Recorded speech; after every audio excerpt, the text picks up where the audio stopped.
hipi ka pa ngayon doon o na-relieve ka na? Sir, nakabalik po ako, sir. Saan? Sa Sa Pandibulacan, sir. Pandi, Bulacan? Yes, sir. Nakabalik ka doon ngayon? Yes, sir. As hippie? Yes, sir. Okay. Continue. Nandito bang kataas-taasan sa PNP? Bakit nakabalik tong taon to? Sinong PD? PD ng Bulacan? Sagutin mo ang tanong ni Senator Tulfo. Bakit niyo binalik doon? Nakapag-out ka na? Out ka na? Tapos na? Okay. Okay, but continue, Colonel. Yeah. Please. Yes, sir. Sir, ang natatandaan ko nung tanongin niyo ako tungkol dyan, kung tama ba, ay yung sinagot ko, sir, na hindi, sir, sabi ko. Mayroon yung word na, and then may pahabol doon, sir. Na kung saan ko sinabi na pwede naman pagpunta mo sa area, pero pagdating mo doon sa area ay magpakilala ka as police officers at sabihin mo kung ano yung pakay mo. Yun, sir, yung naano ko doon, sir. Kung saan, sir, ay nasabi mo, ay naikisabi ko rin sa iyo na ako nga, sir, ay nagsusuot din ng bonnet dahil, sir, sa word na bonnet na nakopya ko na rin sa inyo. Pero actually, pati yung mahiinit, sabi ko, kasi during that time ay nasa taas ako ng bubong that time, sir. Na sinabi ko, mainit nga. Yun, sir, yung ano ko, natatanda. Tapos ka na. Yes. Yun nga po. In short, sabi mo, let's play the video na. Pakinggan natin. Ang pag-usapan lang po natin muna yung procedure ng pagsaserve ng warrant.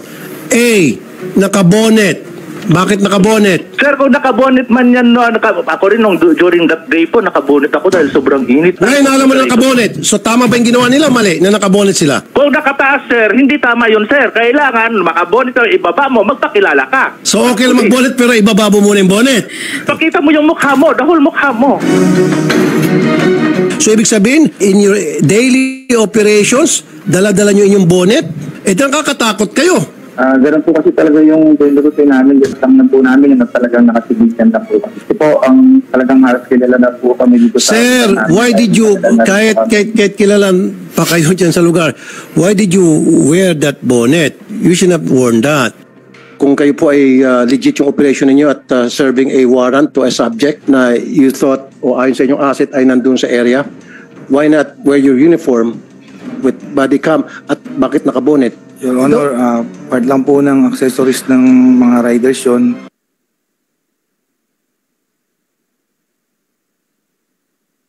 So yun, you use the word mainit. Now, Mr. Chair, tumanggi sila, first things first. Yung request ko po sana, baka pwedeng mag-show cause order yung committee na ito kung bakit hindi natin sila i-contempt sa pag-atras nila. So, there's a motion from Senator Tulfo that we require these 3 policemen to show cause why they will not be cited in contempt by this committee. Is there any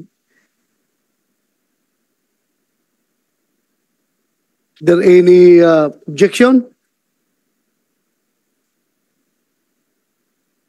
Hearing none, but before I roll the motion, I was given the Mr. Chair, before I will roll that motion. Will hold that motion in abeyance, and I will roll that motion on that motion later. Mr. Chair, I would like to congratulate those 2 complainants dahil they passed the lie detector test. Ibig sabihin, lahat ng mga binigay nilang statement dito from the get-go ay totoo. Simula nung pumunta sila sa radio program ko hanggang sa pagdating dito sa pangalawang hearing na ito, hindi sila nagsisinungaling and they've been very truthful. And I congratulate you both and thank you for being truthful. Talagang maasahan kayo. Ito nga po masakit eh. Ito mga kababayan natin na maliliit, kung sino pa po yung biktima, pinasok na yung bahay na wala sa tama, walang dalang warrant. Mali yung bahay na pinasok, kung talagang merong talaga silang hinahabol, Of course, papalag yung may-ari ng bahay, yung pa yung kinulong. Ang masaklap, ulitin ko ulit dito, nung yung anak susundan yung tatay niya sa presinto para kumustahin, pati yung anak ikinulong. Anong klaseng hustisya meron dito? Nang bugbog pa. Sabi ko nga, kayong tatlo, nagawa nyo yon sa bahay ng Camilon family sapagkat sila'y mahirap. Kung ginawa nyo yun sa bahay ni General Bato de la Rosa, now Senator Bato de la Rosa, baka may kalalagyan kayo. I promise you, hindi nyo kayang gawin yon sa bahay ng mga mayayaman. Hindi nyo kayang gawin yon sa mga taga Forbes Park. Or maski na sa mga wala sa village na mga bahay na mayayaman. Hindi nyo kayang gawin yon. Look at me while I'm talking to you, please. Ikaw, just look at me.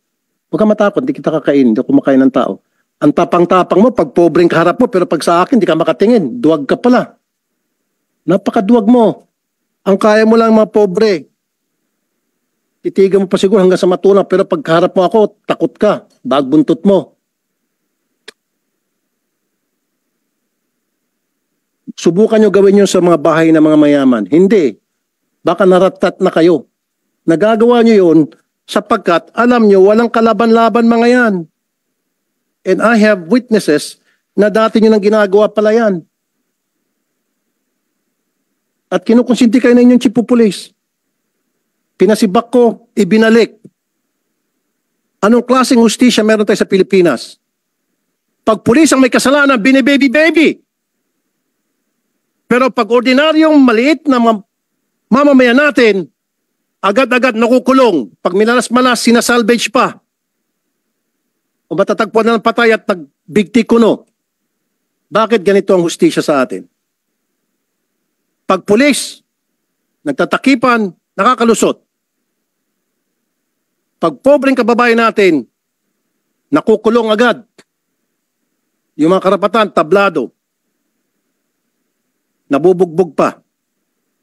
Ngayon, nasibak nga itong si Chief of Police dahil sa mga lapses na binanggit ko, ibinalik.